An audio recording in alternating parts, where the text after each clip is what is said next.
proposta de vocês, com o valor acordado com ele já embasa aquilo lá para mandar uma nota de empenho para o fornecedor, sem ter que abrir uma outra. Agora, se a gente não fala, ele naturalmente vai cancelar para promover uma outra que tem maior competitividade. E aí são as chances onde a gente tem para tentar levar o negócio sem ter tido concorrentes. Licitação frustrada. A revenda está lá com um produto. Ela está com um produto que tem uma especificação que daria uma Zebra TLP 2844, com velocidade de 4 polegadas por segundo. Existiram 5 concorrentes. Vocês foram o único concorrente, os outros 4 entraram com uma impressora de 3 polegadas por segundo. Uma Argox ou uma Beetle. O que acontece? Vocês notaram que elas não estão de acordo com as especificações, só de vocês, só que vocês estão lá em quinto colocado. Tem 4 na sua frente. Então o que vocês vão fazer? O pregoeiro, normalmente, se vocês estão em quinto no final da licitação, ele vai cancelar aquela licitação por não atendimento técnico. Errado. Vocês podem pedir que ele invoque o artigo 24 da lei.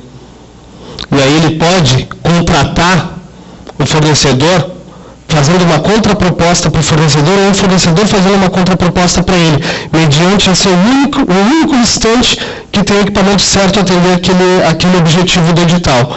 Então pode ser oferecida uma dispensa. A partir dali ele desclassifica os outros 4 e classifica a tua empresa no preço que vocês acordaram. Com 2 dias ele já pode emitir nota de empenho. Comprometimento da segurança nacional. Aqui ela não tem nem teto de 8 mil. Não sei se alguém de vocês sabe, o nosso presidente, o Lula, ele está sofrendo um processo como pessoa física dentro do Ministério Público, em função de ter comprado aquele jato na época, alegando comprometimento da segurança nacional, ter comprado um jato sem uso de licitação. Isso aí ele usou como argumento e como justificativa a época dos atentados, e que um presidente não poderia estar viajando em aviões comerciais, podendo acontecer algum tipo de terrorismo. Então foi embasado uma dispensa de licitação para a compra desse jato. Ele está respondendo esse processo assim que ele saiu da presidência e dá continuidade no processo.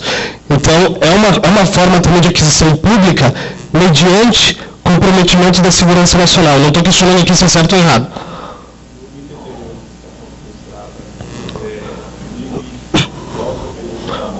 Só aqui vai passar dos 8 mil. Só nesse caso do comprometimento da segurança nacional ou situação de emergência ou calamidade pública, que eu vou explicar agora.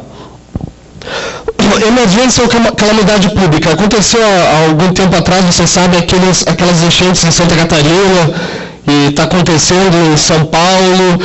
Aconteceu agora o apagão, agora que deu em função da hidrelétrica de Itaipu, né? Isso aqui, quando acontecem essas calamidades, não que a gente vai se aproveitar da desgraça alheia, mas quando acontecem problemas de calamidade pública, normalmente órgãos públicos podem fazer dispensa. Caiu uma ponte de ligação entre uma cidade e outra, só aquela ponte que faz ligação. A prefeitura não quer saber de licitação de fornecedor A, B ou C.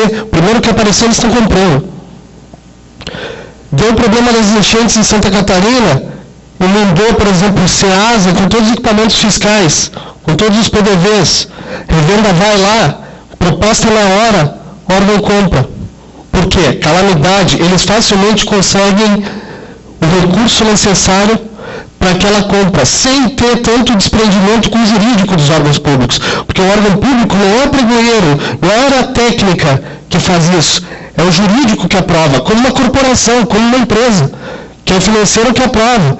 Então, só que ele está bem embasado para saber o que pode e o que não pode. E normalmente os próprios funcionários públicos, servidores públicos não sabem disso. Então, se a gente consegue auxiliar, com certeza a gente está prestando um serviço de consultoria e eles ficam muito agradecidos por isso. Até a gente tem um caso que a gente exemplifica nessas situações, que é o seguinte. Muitas vezes a revenda tem medo de vender para o órgão público, que é normal, boa parte tem. Medo de não receber, medo de não saber os procedimentos que a gente normalmente dá treinamento dentro da DM para as revendas que trabalham nisso. Só que se vocês têm medo, imagina como que é a vida do pregoeiro. Eu não estou defendendo a parte governamental, mas eu entendo o lado também deles. O que acontece? O pregoeiro, quando ele assume, normalmente ele é um cara concursado, é um servidor público. Muitas vezes ele não é um cara formado em direito, ele é um cara formado em administração, que fez um concurso e passou. Ele é um cara formado, às vezes, até em informática, foi para chefe de TI em um órgão público e foi passada uma tarefa dele de cuidar da parte de licitações. Eles simplesmente pegam aquela lei, aqueles decretos, o polígrafo mais ou menos dessa idade, larga na mesa deles, você tem 6 meses para começar a desenvolver esse trabalho. É natural que eles também não saibam tudo o que eles podem fazer e tudo o que os fornecedores podem. Na dúvida, não fazem, para não se comprometer. A gente também não sabe, acata. Então, normalmente, quando a gente presta serviço que eu estou falando para vocês, esse tipo de situação aqui, que nesse caso são situações de pequeno valor, mas que a gente tem igualmente para as de grande, a gente está prestando um favor para os órgãos. E eles ficam muito agradecidos. Se você consegue agregar o conhecimento de informática ou de automação que você tem para sugerir melhor custo-benefício para ele, melhor ainda, tu tem aí um cliente para o resto da vida. Mas você não pode ser ingênuo de não saber o que fazer e o que exigir dele também. Porque o órgão público também sabe aproveitar e puxar know-how das revendas para projetos futuros necessários. E aí eles sabem fazer bem isso aí. Se a gente entra como ingênuo e só faz o que eles querem sem exigir o que a gente como fornecedor pode exigir, aí a gente infelizmente trabalha para um concorrente, que depois vai entrar naquela licitação e todo o trabalho que a gente fez vai por baixo com toda aquela margem. Então, isso que a gente ensina, a como se proteger nos negócios perante uma forma legal dentro da Constituição, da lei, dos recursos administrativos, e como também alinhar isso com o fabricante. E em cima disso conseguir passar com margens aí que giram em torno de 5% para revenda, para 15, 20%. Com chances de ganho que giram em torno de 6% para 80%. E a gente tem ferramenta para isso. Algumas revendas daqui já trabalham com nós assim. A gente trabalha a nível nacional, a gente tem vários cases aí de fornecimentos de grande porte, que tranquilamente as revendas entraram e conseguiram desenvolver negócio em parceria sem ter tido problemas de concorrência. Ou caso tivessem, a gente sempre conseguia fazer com que os paraquedistas não entrassem nesses projetos desenvolvidos, tá? Então, por isso que eu disse lá no início, o nosso foco inicial é o desenvolvimento de projetos.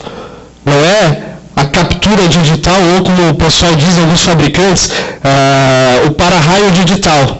Não adianta eu ter uma assinatura lá de um jornal de licitações, ou Disque Licite, uma Busas, uma colicitação, participar de edital, porque ali eu estou brigando por margens pequenas. Vale muito mais a pena, para a DN como distribuidor, ter parceiros que visitem 3 órgãos por mês e a gente dá apoio para desenvolver esses negócios nesses 3 órgãos, do que uma revenda que nos traz 30 editais para participar, para brigar por poucas margens. Então a gente valoriza mais esse perfil, tá? E isso é o que a gente tenta passar no treinamento que a gente dá de licitações, que depois eu vou explicar um pouquinho mais, que é uma continuidade disso aqui. Isso aqui é só uma explicação de mercado. Artigo 22, a gente tem a carta convite, que é outra forma de compra pública, tá? Que, na minha opinião, é a que mais deve ser trabalhada se tem relacionamento com o órgão público. Carta convite, segundo o artigo 32, no parágrafo 3º. Convite é a modalidade de licitação entre interessados do rumo pertinente ao seu objeto, cadastrados ou não, escolhidos e convidados em números mínimos de 3 pela unidade administrativa a qual afixará em local apropriado cópia do instrumento convocatório e estenderá os demais contratados na correspondente especialidade que manifestarem seu interesse com antecedência de até 24 horas da apresentação das propostas. O que significa isso aqui? Essa modalidade de licitação, eu vou começar pelos valores, depois eu vou nas características dela. Ela tem um limite de compra de R$80 mil para produtos, que no caso é o que a gente trabalha, e para serviços até 150 mil. Para revendas que tem CREA, aqui ela pode agregar o serviço ao produto. O órgão consegue liberação de 150 em vez de 80. Para as que não tem CREA, que é o caso de mais que a maioria, mais que 80% das revendas, tu pode trabalhar somente com produtos na comercialização mesmo, até 80 mil liberado pelo órgão. Na carta convite, ela é uma modalidade presencial, tá? Ela não acontece eletronicamente.